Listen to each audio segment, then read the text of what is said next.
What's up guys, Chachi Power here with Rocket Punch Army. Today we have a non-rocket punching figure, non-robotic related figure. We have the Tygra Thundercats Classics figure from Bandai. One thing, if you do hear babies in the background, I apologize in advance. I tried to put them in a thick enough box so that the voices wouldn't emanate, but it'll have to do for now. No, I'm just kidding, so you don't have to call police. It's really just my wife has company over, and you know, women yap around about their babies. But anyway, here is Tygra Thundercats Classic. It's got a beautiful window box design, so you can see the entire figure, so you know what you're getting. So right off the bat, you know you're getting a alternate hand. You got the smaller size bolo whip, and then the large extended one out back. Then out back you have a usual presentation of what's in store for you when you buy this, and it's got the lineup at the bottom here. And I usually complain that the artwork on newer toys is horrible, but check out that beautiful Tygra artwork there. Very, very nice. So we're going to go ahead and open this baby up and check him out. So guys, say hello to Tygra. He is a nice and tall figure. You'll see in comparison to my hands, because this is the 8-inch figure. It's beautifully balanced, and it kind of feels like an old school action figure. It reminds me a lot of the original, just a lot more detailed, obviously. As a matter of fact, I do have an original here, but it's a tad smaller. A tad meaning about 3 inches smaller, but you'll see the differences. And what's funny is I just found this today, the original Tygra, and I remember as a kid thinking how cool he looked and how detailed. In other words, I remember him looking like this, and then I pull it out and it's a really weird looking Tygra with action hands. So put that aside, let's go over the figure. So Bandai's done a really good job. The sculpt, I think, is done very well. The paint, I mean, it's glossy. It's supposed to be fur. It's glossy, but it's an action figure. We're pretty much used to that already. So you'll see a lot of gloss all over his body. But the paint is done really nice. And we'll take a look at the back here. And then we'll take a look at the legs down here. And the way the boots are done. And the way his feet stick out and all.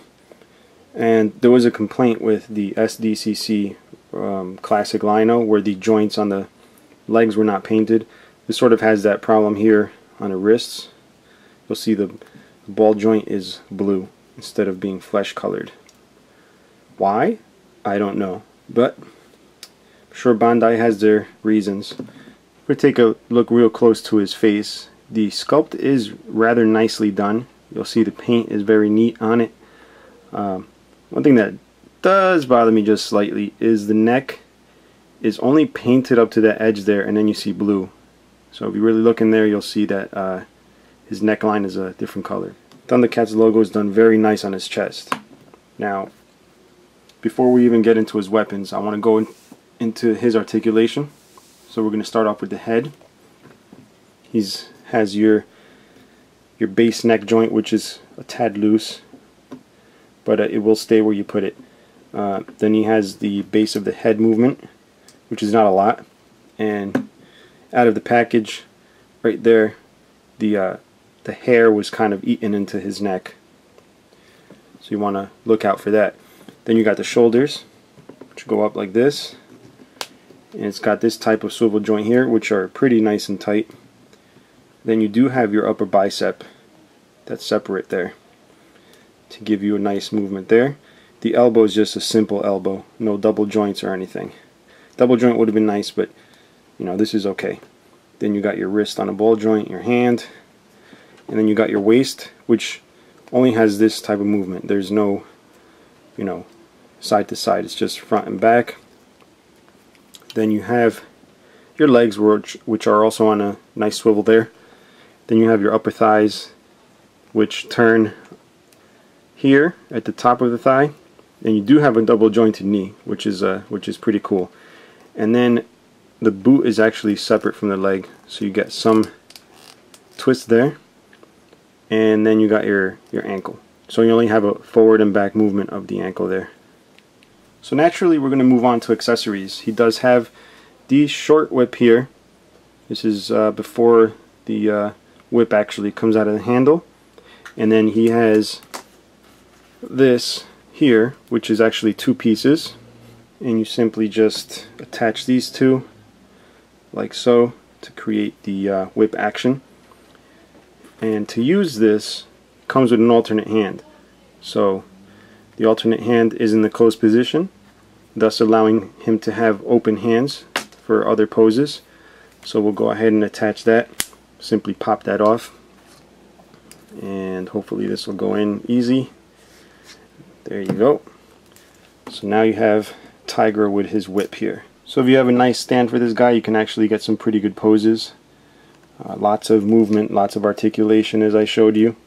So this toy's tons of fun. I'm pretty happy with it. I got a couple other figures I'll be reviewing for you guys. So make sure you check that out. And that's pretty much it for now, guys. I don't know what else to show you on this figure, but if you like it, go ahead and pick it up. It's pretty pricey, but you get good discounts online at certain big toy stores if you buy Lion-O and Tygra together. So I recommend it. It's a great figure if you like Thundercats. So stay tuned for more, guys. See you later.